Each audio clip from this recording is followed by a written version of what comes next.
All right. This one's for Wiggy. I mentioned in the last video about asking me for the store and I'll share it. So, first off, good to see you, man. So, Subway Girl. So, there's two things from this. Number one was there's a variation of an opener that I use, and I use it in Chipotle. I use it at there's a barbecue place out here whenever you get in line and you're getting food like kind of like cafeteria style, or you're ordering it like Subway where you tell them what you want and they work the line. I use this opener, and also this one had another one that was there's different types of openers. You can get through all of it. Like I've tried to quantify it as much as I can. So there's improv, which are ones that just come to you in the moment. There's canned, which is just like comedy, canned routines, and then improv, like which is better. Well, it's good to be good at both, right? So there's canned, there's improv, but then between the two, there's also like situational. So situational ones just work in that one specific situation. Other ones are like universal, and then you can go a little further than that. Also, apologies if I'm clearing my throat. Baby G and Dad are both sick right now, so I was feeling it last night, and today was pretty rough. But I wanted to put this video out. Also want to get in the habit of trying to put at least a clip, at least something up as much as I can. Trying to do every night. Why?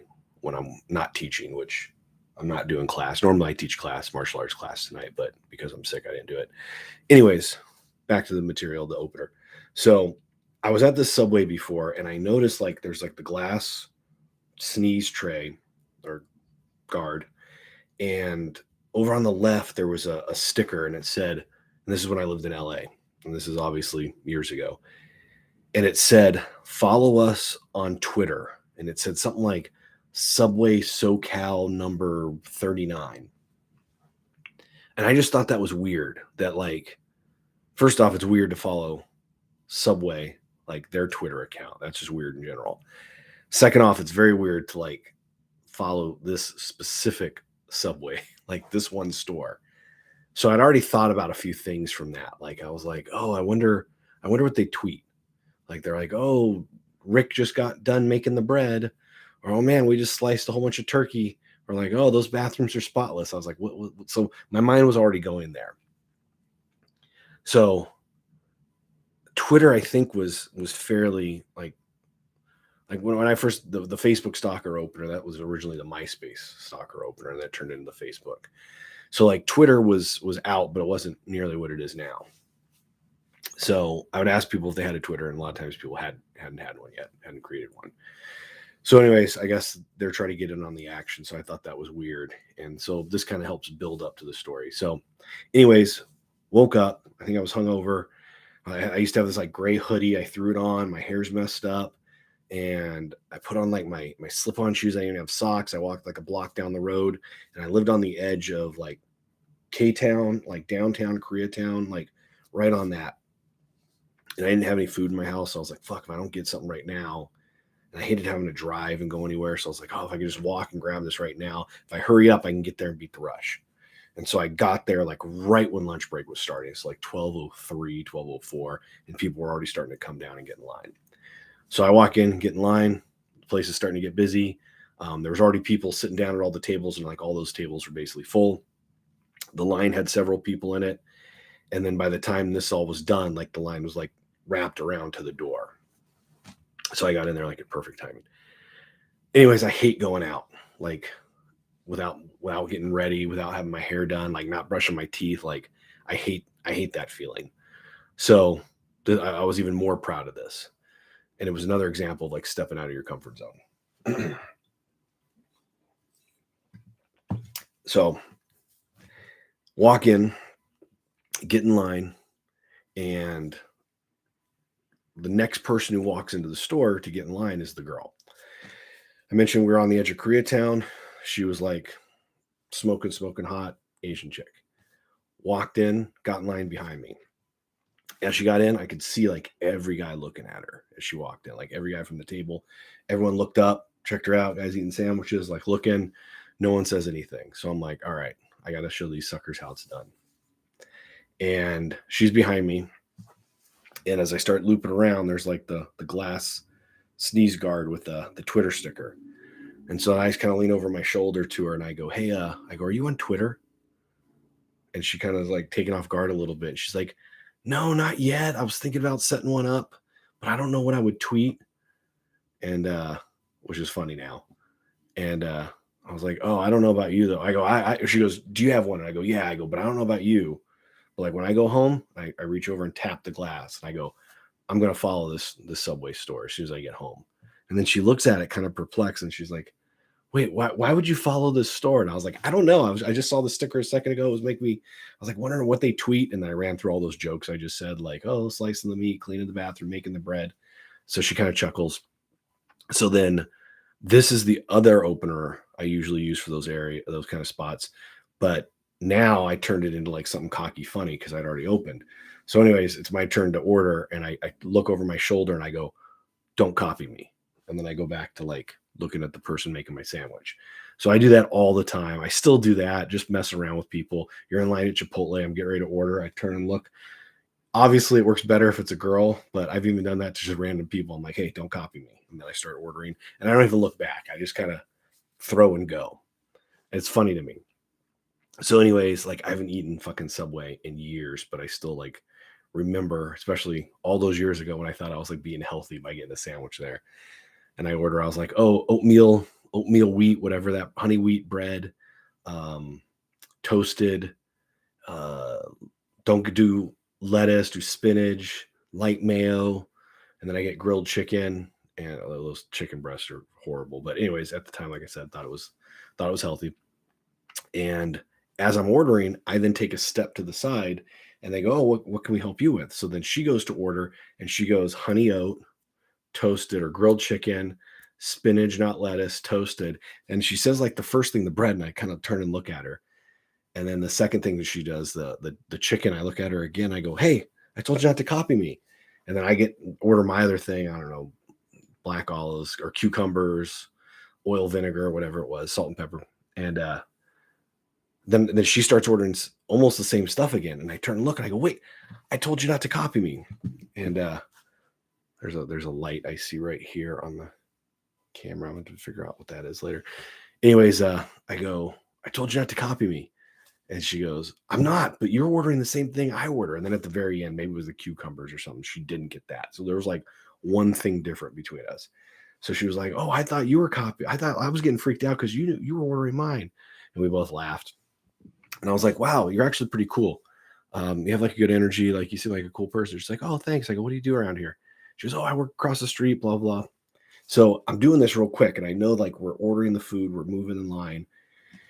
And we're going to be interrupted in a second because we've got to pay. Like I've got to pay and then she's got to pay. And so like we're under a real time constraint and I can't just hold up a line. That's going to be awkward. That's going to make her feel uncomfortable. So I have to like be proactive on all that stuff. So I'm kind of throwing that out there. I'm like, oh, you seem pretty cool. Like it's hard meeting cool people out here. Like so many people seem so fake out here. And she's like, oh yeah, I just moved out here, blah, blah, blah. And she just starts opening up, sharing things, more rapport built. So anyways, I go to pay and I get a soda and I'm like, oh, hey, I go, I'm going to go get my soda. I go, but when you're done paying, you should come over there and give me your number so we can keep this going. And she goes, oh, okay, cool. So I get my drink, go over there. And as far as anyone knows, they just see us like talking. They don't know like what we said. They kind of see us separate. So I'm over there getting my drink, take a sip, top it off again, putting it on, taking my time. She pays, she comes around and I pull out my phone. She types it in. I think I shot her a text and she pulled hers out. I think I did that like as a flex on purpose. I was like, oh, let's make sure it went through just so like everyone there could kind of see that she's checking her phone. So I get it. And I was like, all right, cool. Yeah, we'll talk. It was really cool meeting you. And then I give her a hug. She hugs me back.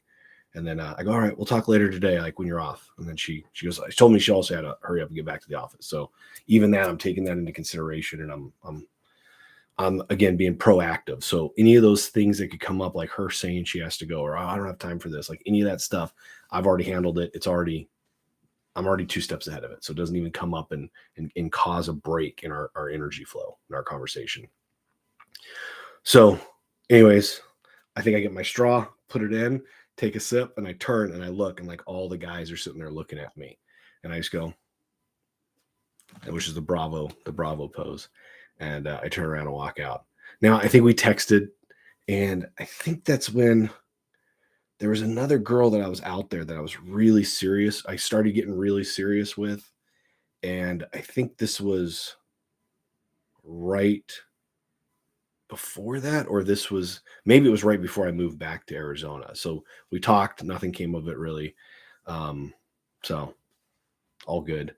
But that became a routine, and I've used it countless times since then. Not the Twitter, because that's situational. They don't have the Twitter sticker, you can't say it. But the don't copy me. I say that all the time. Used it multiple times. Used it successfully multiple times, I should say.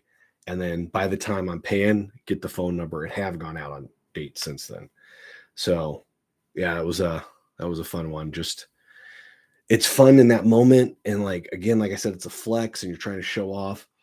I'm trying to remember. There's so many stories and so much I have. I forget exactly why it didn't work out with her. But like I said, got the number, had fun, looked cool, and it was an experience. So the key is to this kind of stuff is I've been in these situations too many times where you don't approach and you don't talk to the girl and you don't try. So let's say I even tried to get the number and she said no, or she had a boyfriend. Then at least I'd know and I'd know what's up and I'd be like, okay, cool, no worries. But I've been in that situation so many times in my life before where I didn't try, I didn't say anything. And then you're kicking yourself after, like again and again and again. So I wrote a blog post about this, like what's worse, like hours and hours and days and weeks and months and years of regret, or a few seconds of awkwardness. So I think as humans, we try to avoid that awkwardness, like right now. But when you do that, I'm 100% ensuring there's going to be a whole bunch of regret and remorse later. So in the big picture, what's worse? A few seconds of awkwardness right now, and worst case scenario, it doesn't work out, but I can look at myself in the mirror that night and be proud of myself and be like, hey, at least you tried, and then not always be thinking, what if? That door, or do nothing and like I said, hours. I used to call it like hours of suck time, hours of shit. So, which you guys want, I can tell that story where I figured that out originally. And I actually figured out that it was more painful to not approach than to approach. Like I said, in that moment, you're avoiding, you feel like you're protecting, playing it safe, but you're only avoiding a few seconds of awkwardness. But if you did approach, then at least you know, like I said, you can be proud of yourself. And then you learn and you get experience. And then you can look cool in Subway stores too. So, all right, guys, 13 minutes. I only thought this was going to be like 2 or 3 minutes. I'm going to run. My throat's hurting. I need to get some sleep. And if you guys like this, give me more thumbs up. Give me more likes, more questions about anything.